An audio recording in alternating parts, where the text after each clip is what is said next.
I'm talking about Cristiano Ronaldo because it is the summertime. Yeah.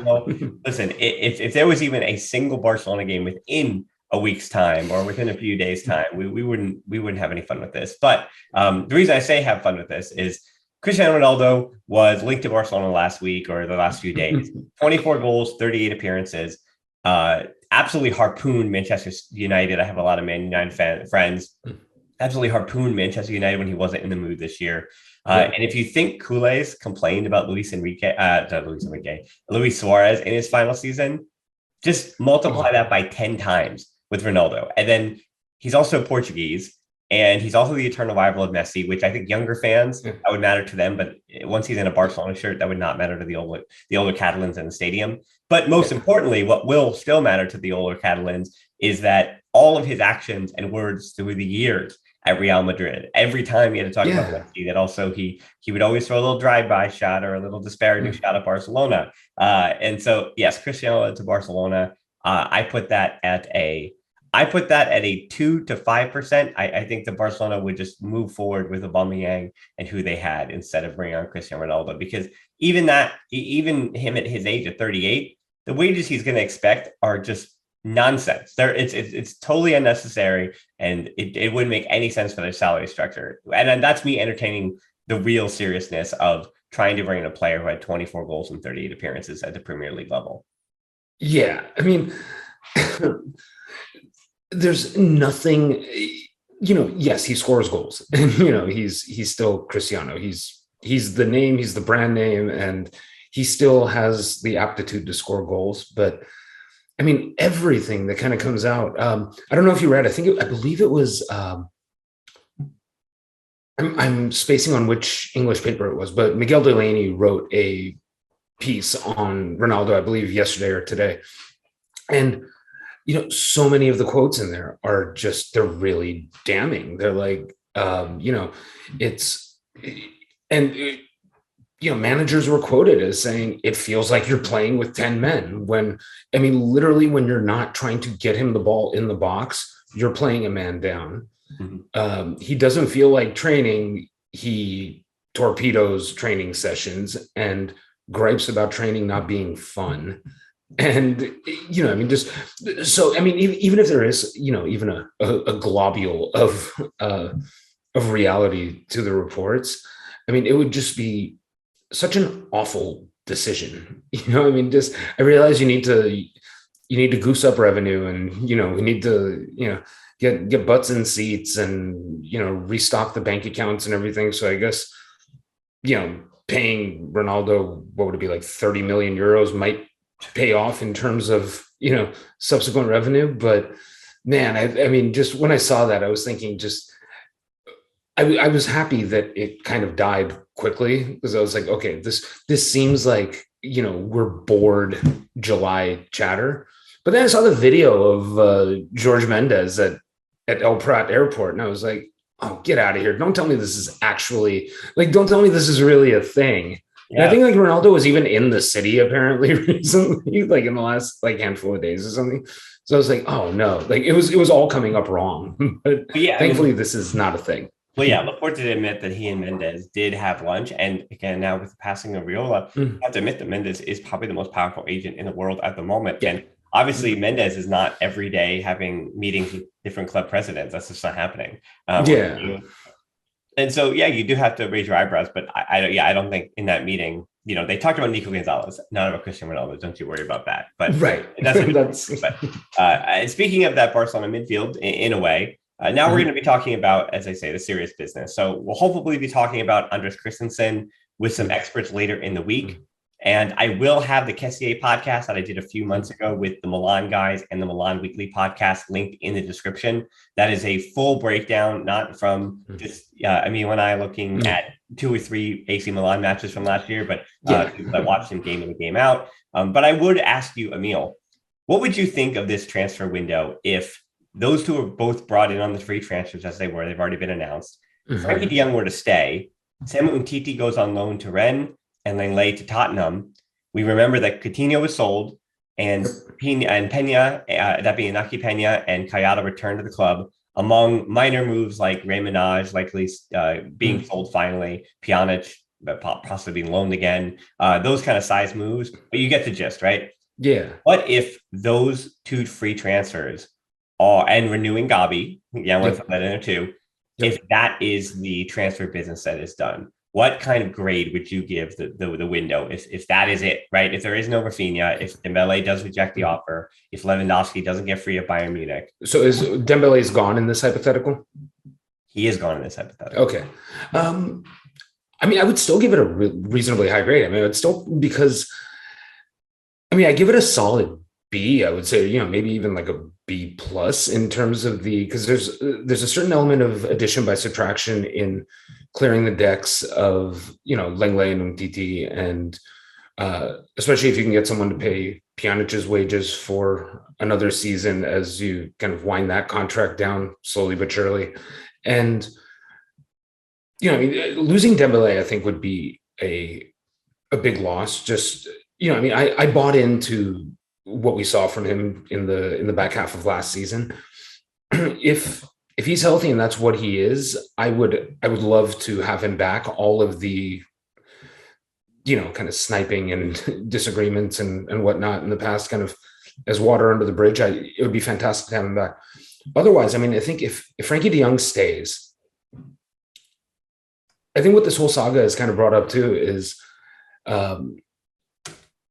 like, we've had to actually contemplate and grapple with the notion of what if Frenkie de Jong is gone? Like, what if, and that's, you know, I understand he hasn't maybe been the top player in the world that maybe his, you know, we expected, and, you know, maybe his price tag dictated when he was first signed, but he's a fantastic player. And the notion of losing him, I mean, even for a healthy transfer fee, would feel like a step back. So if he's still around, and these two guys who, Christensen, I'm, you know, less familiar with. I mean, I'm not super familiar with either Christensen or Kessié, but Kessié I've kind of heard about and been aware of for longer.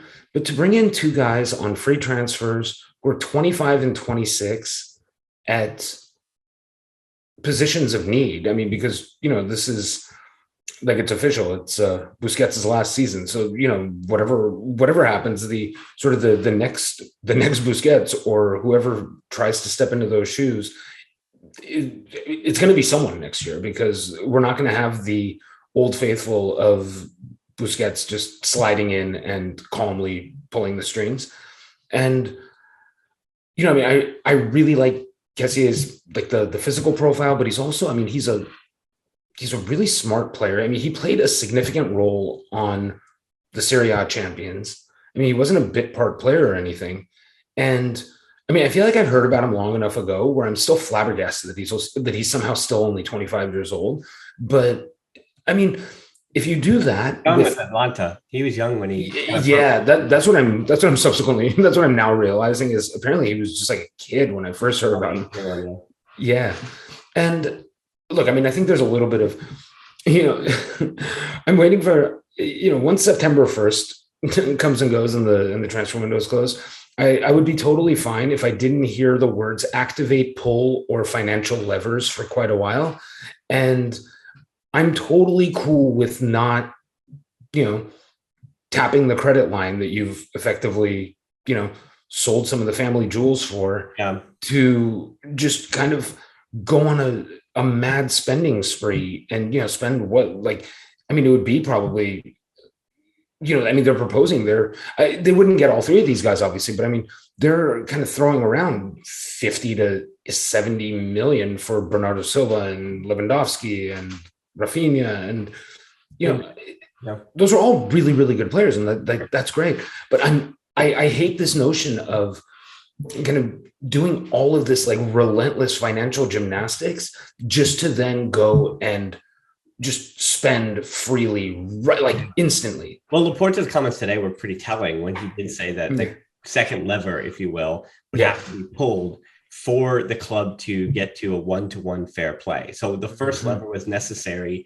to bring on these free transfers and to potentially have the opportunity to give that the letter of release, or whatever you want to call it through translation, to certain players, of which Martin Braithwaite apparently won't even be getting one. So that's what they're dealing with. They're like, we don't even want to have to spend that on Braithwaite. We want to hope to convince these players first.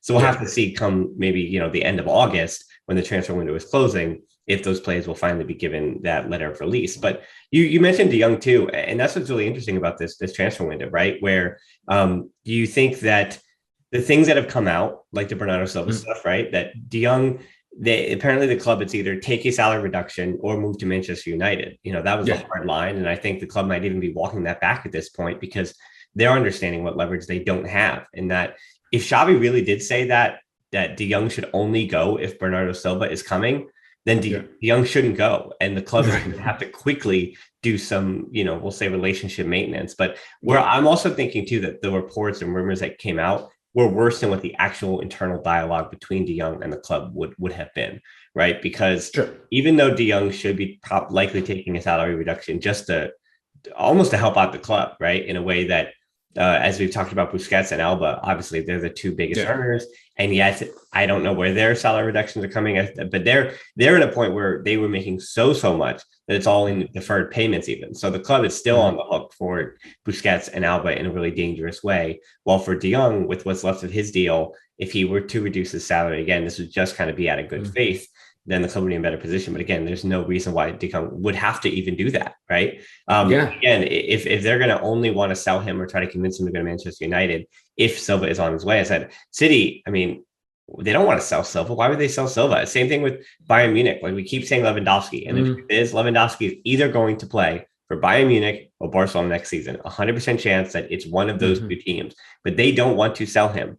And very much like clubs that do hold leverage and do hold power. I mean, I think Bayern, to a fault, like I've heard their fans complain about the fact that to a fault, they stick to their principles, if you will, or they are not bested by players.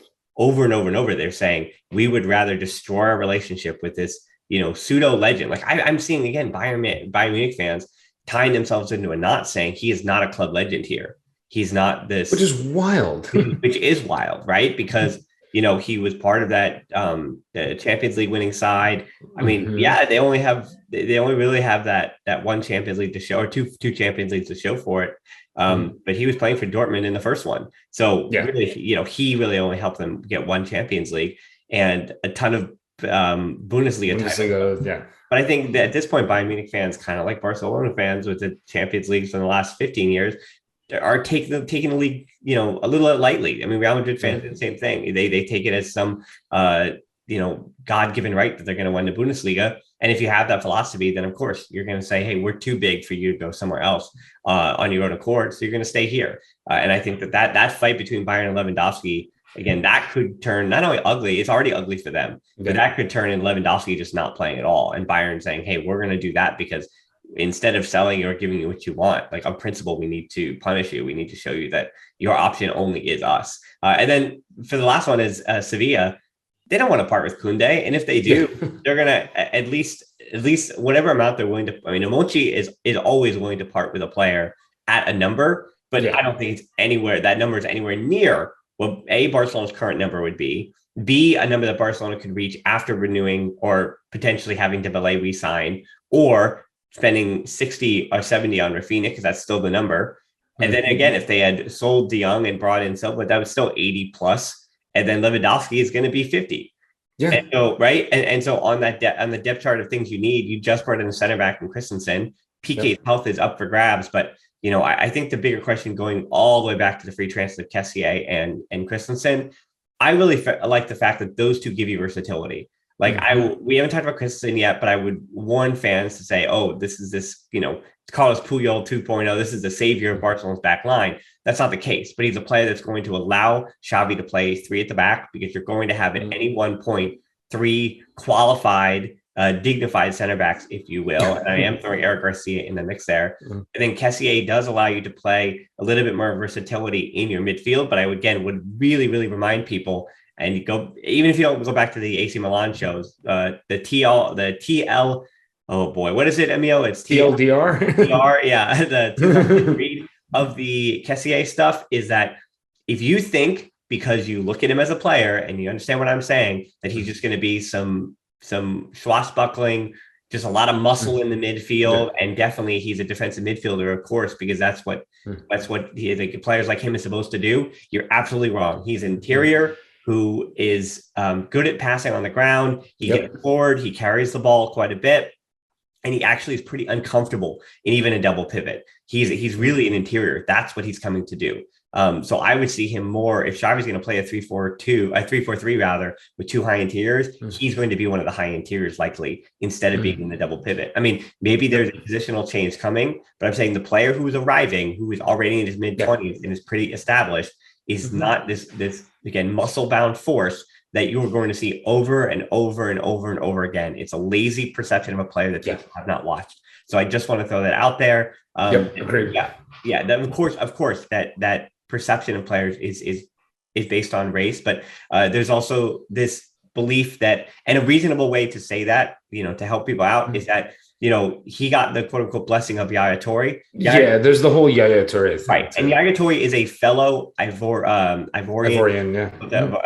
player. And so that being Kessié, does follow in the line of African players, being Yaya Toure, being Seydou Keita, being Alex Song. Alex Song is the exception there because he gave him money and only the money he's admitted. But so he is in a line of defensive midfielders who've come from Africa. So the players that he's going to be compared to, and the players he wants to be compared to, do play a different position. So I think there are ways that are certainly fair in those kind of comparisons to compare him to the other African players from Barcelona's past. 100% totally fair because he's going to do it himself. But just, again, the perception of how you're prepared to understand what he's going to do on the field, he is... Let's put it this way. The way that I spoke to the Milan guys about it and the Milan Podcast Weekly, he is more like Pablo Torre than he is like Sergio Busquets. That is what I have been warned already. So he is going to, there are going to be junctures where people are going to say, why is Gabi more physical than Kessié? I'm just setting you up for all of this stuff. Why is Gabi our hard-nosed midfielder and Kessié isn't? But that's just the way it is. So I'm warning people there. And I think the Yaya Toure thing is obviously going to inform, especially people. And I'm not like a huge Serie A head, or I don't regularly watch AC Milan. I watch them here and there, and I've watched him more and more. Particularly as he became a sort of an imminent target for Barca, I started just going back and watching a lot more of him. And that's exactly right. He is a strong guy. He's built well. He can absorb contact and kind of dish out a little bit himself. But he's not inclined to do that. He's not seeking out contact. He's not he's not like a midfield enforcer, in any way. He can do those things, but he's a much more kind of refined and I think you used the word. He's a more refined and versatile player, and actually, as I thought about this, the more about his positioning, what to expect, I actually would kind of expect Arturo Vidal without all of the fouling and all that stuff. Without the ethos of Arturo Vidal. Right. I'm saying Arturo Vidal moving forward, right? That season when he was third, or actually Paulinho would be another example. That's kind of what you're hoping for. That is what you're expecting. And I think I'm going to really try to push that train forward about the Paulinho comparison. And I do think that's a really reasonable expectation. Yeah. Paulinho actually was a better finisher, believe it or not. Paulinho was a better finisher. But who knows as well? Kessié had the opportunities at Milan and could contribute goals in that way, though, again, similar way that Paulinho did. Yeah, so we will see Christensen and Kessié. It's, Kessié has already been presented today and Christensen tomorrow. So still waiting on other news. Again, it's funny because by the time this hits your ears, Dembele and Rafinha, especially this time of year, everything is nonsense. And it's been days now, but we are no closer to knowing if Barca is getting one, both, or neither, which I feel like there's 33% chance on all three of those, right? Economically, it could be both, because Xavi really, we know that the system he wants to play, he wants to prioritize wingers. So certainly going to say, hey, what if I can just have both of them? Because Dembele on the left makes just as much sense as him on the right, and you can put Rafinha on the right. So, all right. And Kessié and Christensen, will be fun to see them in training, I guess. But the preseason has begun. That's the other big news too. I'm excited. I'm seeing Barcelona in 24 days now. I'm super excited to see them in person, and for other people there who are like, wait, where are the stars? Where are the big names? Barcelona's at a point though where they don't really have any big names that get to miss training because nobody was international duty, and they just kind of get to move people in back slowly. But I am excited as always for the chance that the youngsters get, and in the years I've been doing this, Emile, I try not to get too overzealous because I can throw names at you that you're going to be like, did they even ever play for the first team? The answer is no, but they did go to the preseason. Usually for the preseason call-ups, 1/3 of them will make 3 to 10 appearances. But due to the nature of the squad and minutes and opportunities that may be available for FC Barcelona, I feel like Xavi picked the exact right ones. Like I feel like I'm validated that him and my beliefs of which players deserve the spots in the first team or deserve opportunities were exactly the same page, which again, it makes me feel gratified that those players that I've said, oh, they look like they have some potential, Xavi's agreeing and saying the same thing. So while Juvenil A players, that being the U19s, are now Casas and Alex Avella, the center back and left back, they got a call up to training. But from what I saw in terms of like opening up the preseason and potentially going to the US for that tour, it was Arnaud Tenas, Nico Marmol, Chadi Riyad, Alex Balde, Marc Casado, Pablo Torre, Antonio Aranda, Izzy Abde, Elisha Komash, and Fabio Blanco. And since Riyad and Casado, that being a center back and a defensive midfielder, 2 players I'm pretty high on, they were just promoted from the Juvenil A and renewed their new contracts that was announced 2 days ago.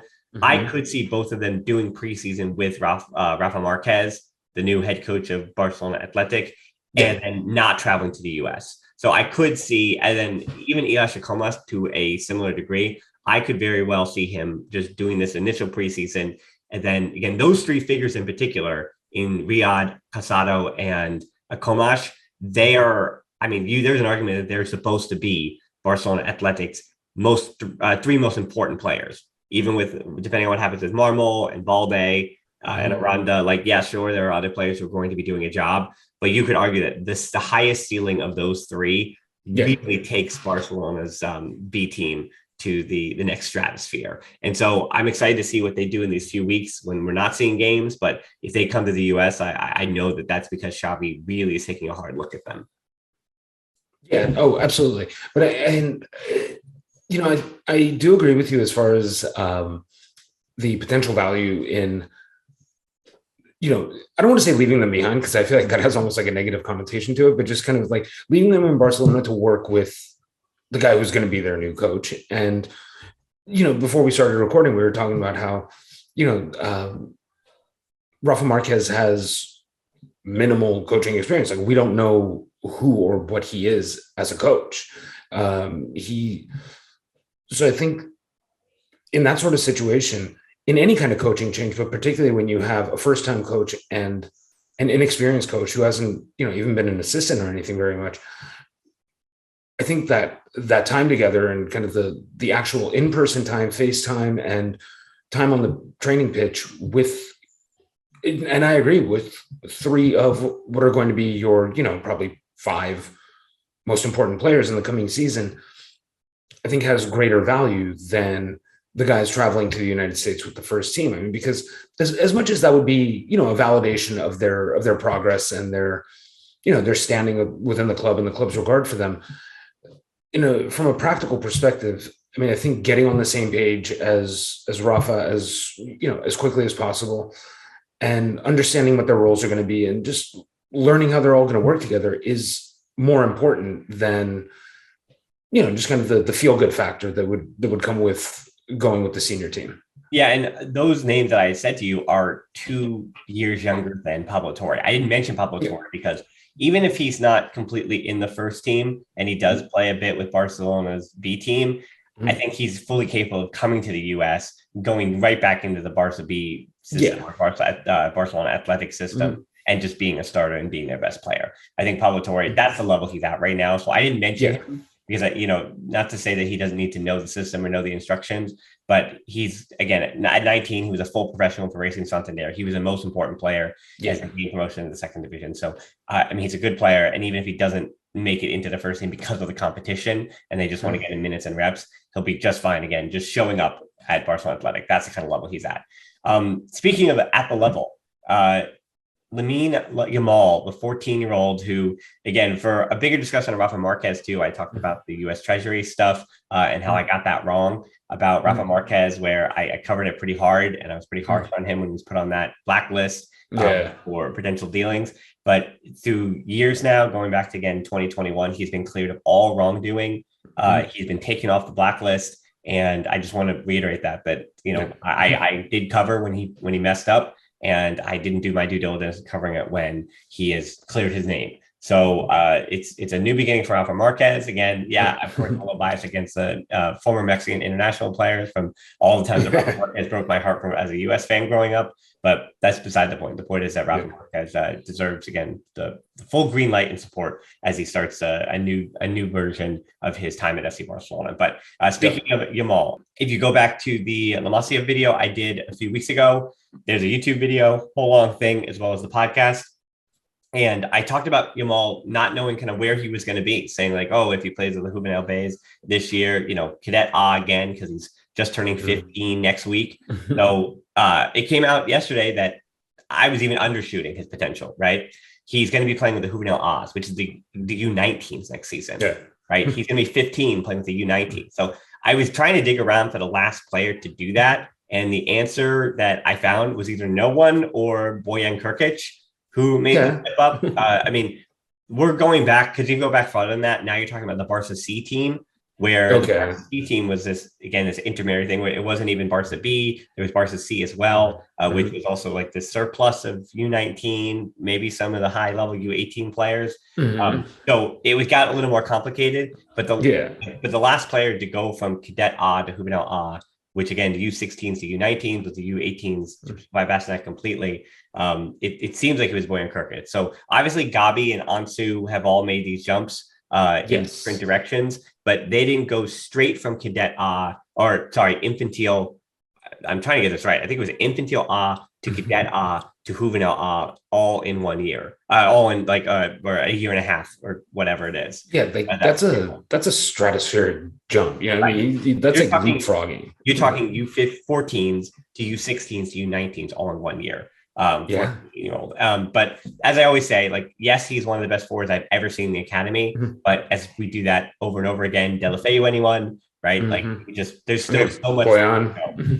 Bojan. Well, I think Bojan, I always say this, like I worked with, maybe it's because I met him and I'm biased, but it was all, and he's admitted, it's all what was happening up here. And I really think potential wise and like ability wise, Bojan had it. It just was like, he just could not keep with the pressure of that. And you could see you would see flashes. Like it wasn't like he found a level where he couldn't perform, but it was just, he couldn't do it consistently and for long stretches. Right. Yeah. I mean, where his career has gone since then shows you that, and he's admitted that the battles he has off the field that we don't get to see are the ones that, like that. Again, I always root for Boy, and I hope he returns to Barcelona someday in some capacity. He's able to work with the club. But yeah, so that's the news on Yamal.